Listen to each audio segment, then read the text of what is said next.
Good morning and welcome to the Hills of Maplewood.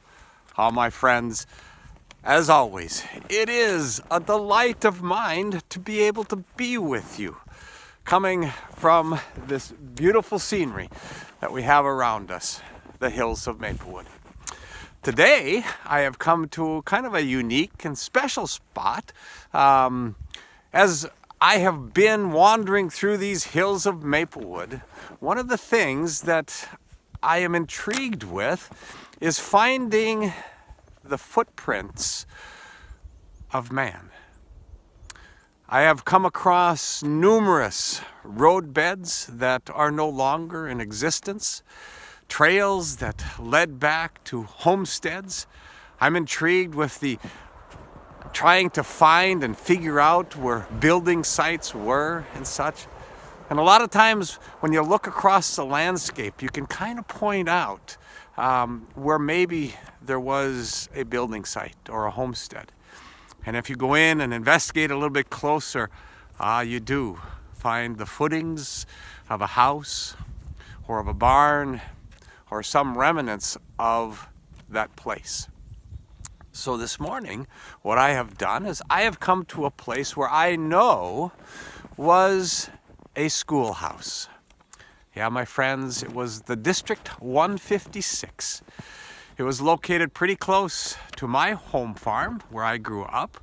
And I remember as a kid walking through this area right here and stumbling across the footings and the foundations of that old schoolhouse. So I thought it would be kind of fun and unique to come to this special spot. I did a little research with it. This school district, 156 south of Maplewood Township, was organized in 1882, January 3rd to be exact, of 1882. And then in 1952, it was dissolved on March 27th. Of 1952. So this spot was the place of education for many of the neighborhood kids.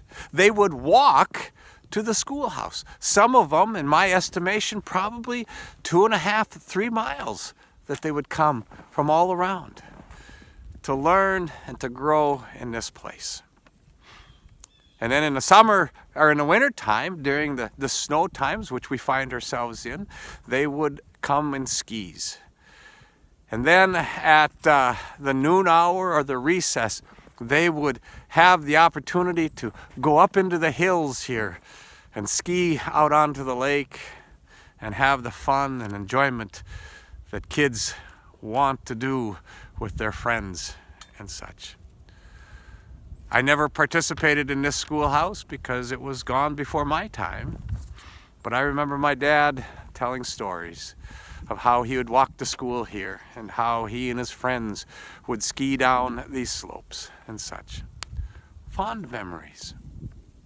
But as I thought about that, as I thought about the hundreds of foundations and road beds and such that have been abandoned and are starting to now have growth coming up over them, just as we see right here behind me where the schoolhouse stood.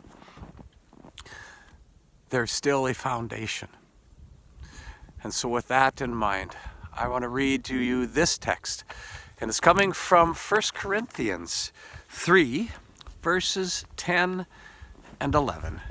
And it reads like this. By the grace God has given me, I laid a foundation as a wise builder, and someone is building on it. But each one should build with care, for no one can lay any foundation other than the one already laid, which is Jesus Christ. 1 Corinthians 3, verses 10 and 11.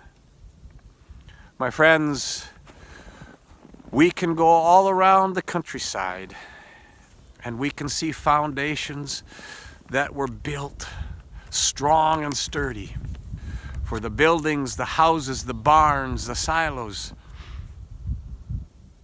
and then we see them disappear.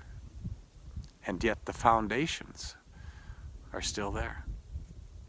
It is the same in our own spiritual lives. As we build that firm foundation, which is Jesus Christ, that was laid for us thousands of years ago.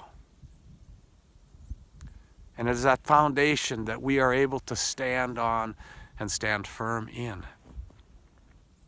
So my friends, as we journey through this life, as we are reminded of the foundations that our forefathers set before us, whether it be in a building or whether it be in organizations or schools or whatever it is, let us know that the foundation of our faith is as firm as it'll ever be, because it was laid for us by God through His Son, Jesus Christ. My friends, blessings to you on this day as you continue to move through it. And I bid you farewell from the Hills of Maplewood.